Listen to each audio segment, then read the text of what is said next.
This adventure began in mid-July of 2021 when the Colorado Department of Parks and Wildlife contacted my son to let him know that if he was interested, he was eligible to receive a Rocky Mountain Bighorn sheep U-tag. As it turns out, the person who actually drew the license turned in the license because they couldn't hunt for some reason or another.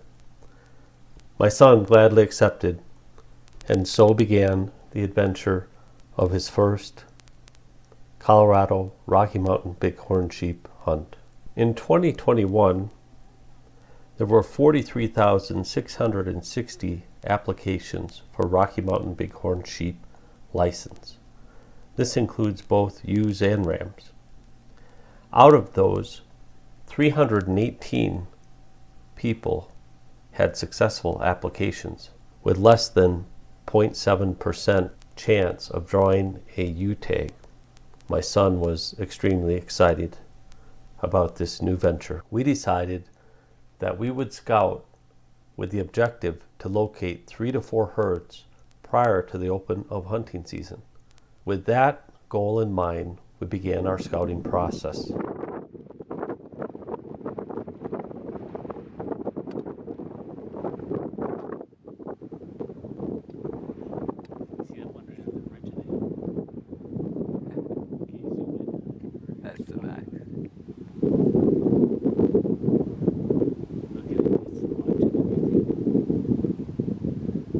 Other ones are coming up behind it.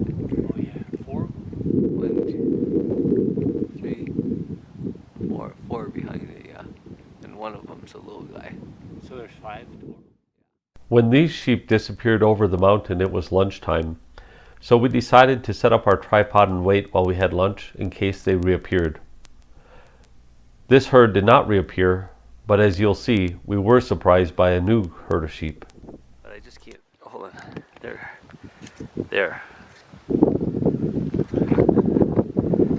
Look at this. I don't know, the sun, it looks, because it's overexposed, because it's right into the sun. Hey fellas, this is amazing. They're coming right up to us, I mean.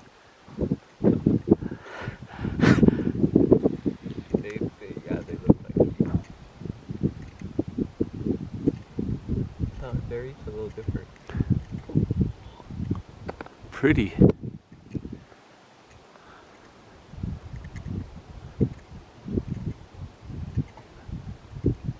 That's kind of strange to me. Like, why? Yeah, like,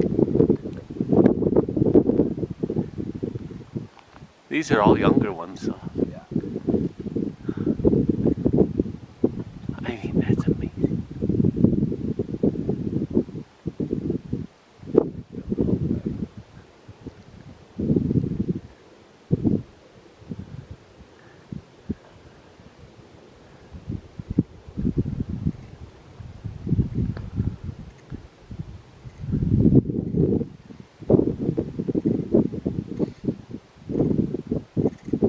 We were shocked and surprised by the behavior of this group of Rocky Mountain Bighorn sheep, that they were willing to come so close to us and stay in such proximity for an extended period of time. However, after our 9-mile hike and nearly 2,000 feet of elevation gain, we were extremely satisfied that our efforts were producing results.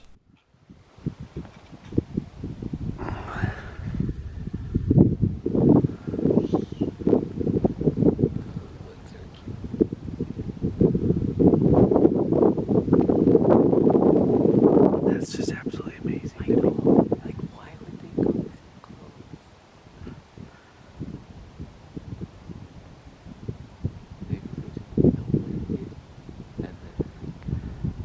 I kind of don't think they did, but that is still weird to me. They haven't like run.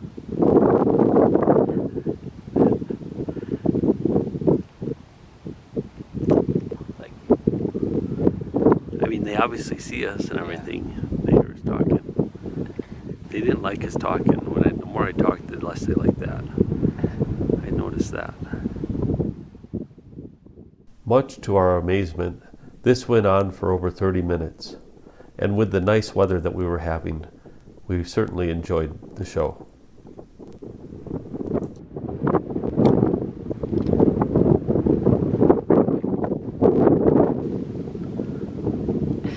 That's a you, isn't it? Looking at us.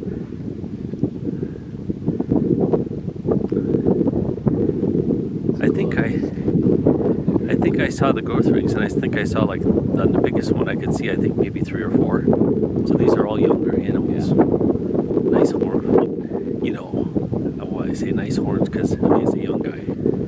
Obviously, another 10 years he'll be here. As we later realized, this herd of sheep was made up of ewes, lambs, and younger rams.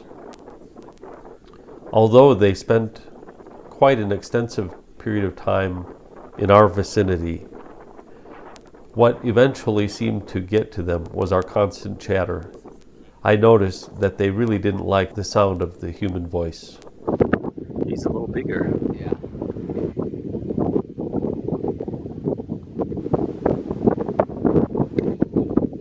We'll see after that. Maybe.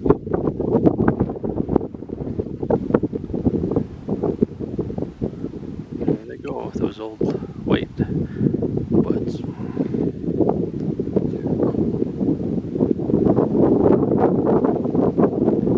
I guess they finally decided that they should be. It's amazing. On our next outing, we didn't find any sheep, but we were fortunate enough to find mountain goats, which was equally exhilarating. Yeah, the guy on the far left is laying down. He dug a bed there. Yeah, see, they look exactly the same as the snow when they're just sitting there.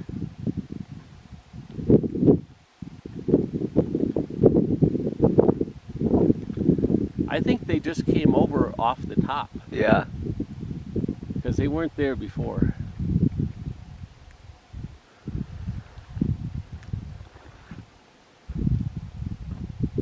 You can adjust it if you like, but let's see.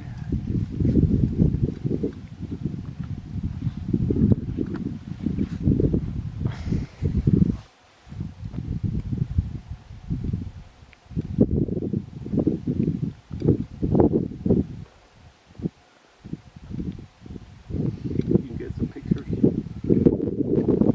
Maybe get some pictures, or I get so excited. That was amazing. Look in the camera. Oh, holding the camera. Are you recording right now?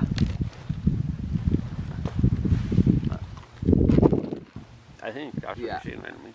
Holy open. schmoly. 1, 2, 3, 4, 5, 6, 7, 8. 8 that I counted. Awesome.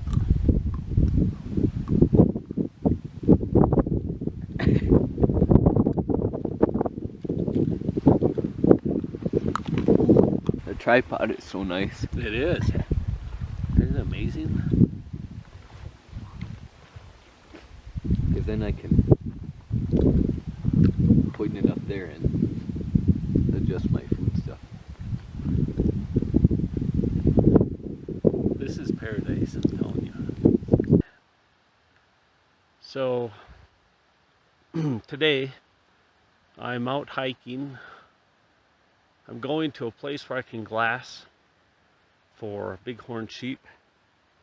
So, I've been climbing uphill for last couple hours this morning. I'm 3 or 4 miles in. It's overcast today.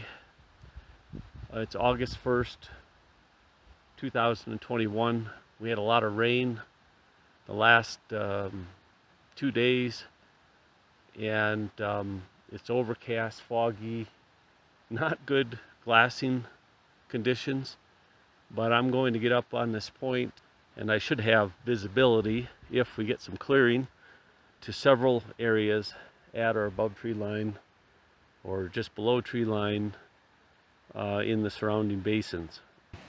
Earlier, As I was marching up here, I encountered a moose calf, and it was right along the trail. It marched right up to me, about 5 or 6 feet away. I think I could almost touch it.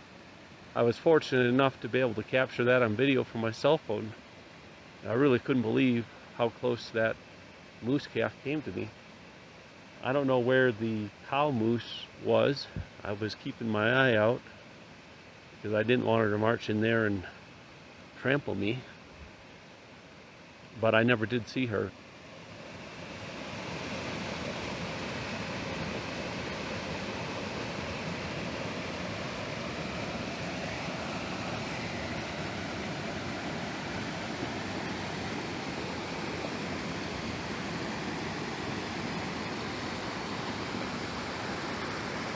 Okay, right in front of me here, you can see the rocky point that I was intending to go glass from, up through those trees. And I think that's still where I'm going to go glass from. But as I approach it, before I get up there, I'll be glassing that as well, just to see if there's any bighorn sheep bedded up there. I did make it to my glassing point, and although I didn't see any bighorn sheep this day, it was still a pleasure. The views were beautiful, and I certainly enjoyed the scenery along the way, as well as the entertainment that the moose calf provided. Today is August 10th. It's about 9 in the morning. I'm going to go hiking, looking for some bighorn sheep. I was hiking the other day on August 1st, doing some scouting for bighorn sheep, which I shared some footage of. I didn't find any sheep on August 1st. And then my son and I went hiking again, looking for bighorn sheep on August 7th. And we did find some bighorn sheep. And now today I'm looking for more. I've made it to about 11,200 feet. There's about 500-600 more feet elevation to go to tree line. A really nice forest in here. A lot of mature trees. Also some, fallen trees underneath that fall. Some light gets in here, so there's greenery. And there's a stream right over here with willows and grass and everything growing in it. So pretty steep slope. Looks like great elk habitat.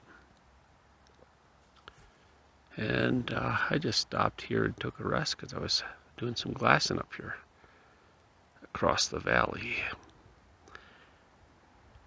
When I get up further to my glassing point, I might be around the turn of the hill or something. May not be able to see this area from there, so I thought I would stop and do some glassing here. So this is what it looks like at 11,800 feet.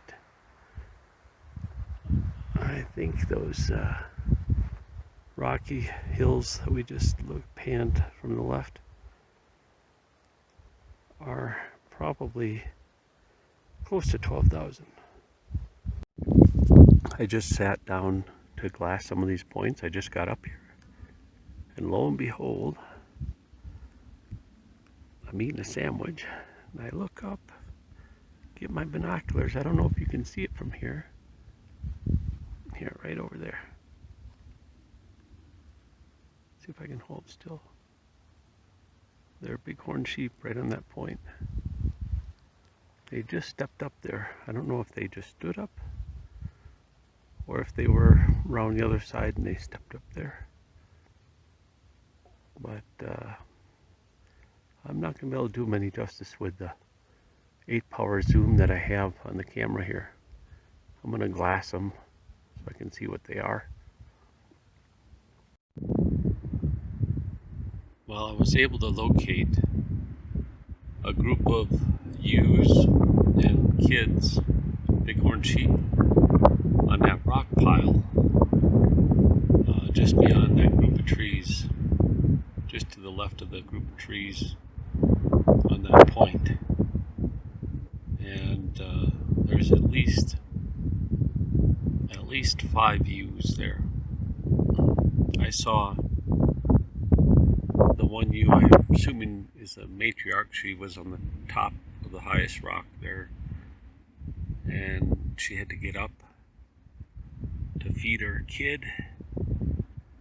It drank some milk, and they went and moved, laid back down. And there's a couple other ones that I can see from this side are keeping watch, and they're just sitting right there.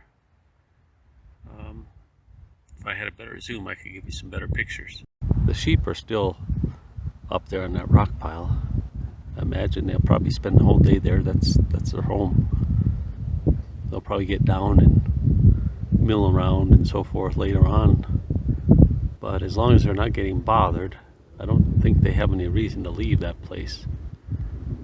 So what I'm going to do is I'm going to back up. I'm going to get back down into the trees. That may be down below this rim into the tree line. And then I'm going to follow the contour of the mountain. And I'm going to hike over to another area where I'm hoping to find some more bighorn sheep. So the idea is that before hunting season, we'll have 3 or 4 herds of sheep located and know roughly where they're at. Then during hunting season, we'll have decided on a priority based on the condition. I was on the other side of those trees over there. That's how I snuck up on these bighorn sheep, because I snuck around the side. They really couldn't see me, and then I just kind of found a spot just beyond the edge of the tree where I could see them, and I sat down. They watch everything. I don't know if you can see from here because it's a long ways away, but I was circling around down here and by the tree line, and I noticed that the bighorn sheep had gotten up off of their rock, and now they're feeding and grazing along on top of the hill. And there's at least 8 or 9, I think there's 9 adults, and then there's some kids. When they were perched up on top of the rocks and I was a closer glassing, I could only see 4 or 5. There's actually 8 plus kids, so there's probably about 12 in the group. That's good. I'm going to see what they're doing here. We returned to this area on September 11th for hunting. At that time, we saw that there were actually 25 sheep in this herd. They were still in the same area. Later, additional sheep joined in the herd, and we saw as many as 32.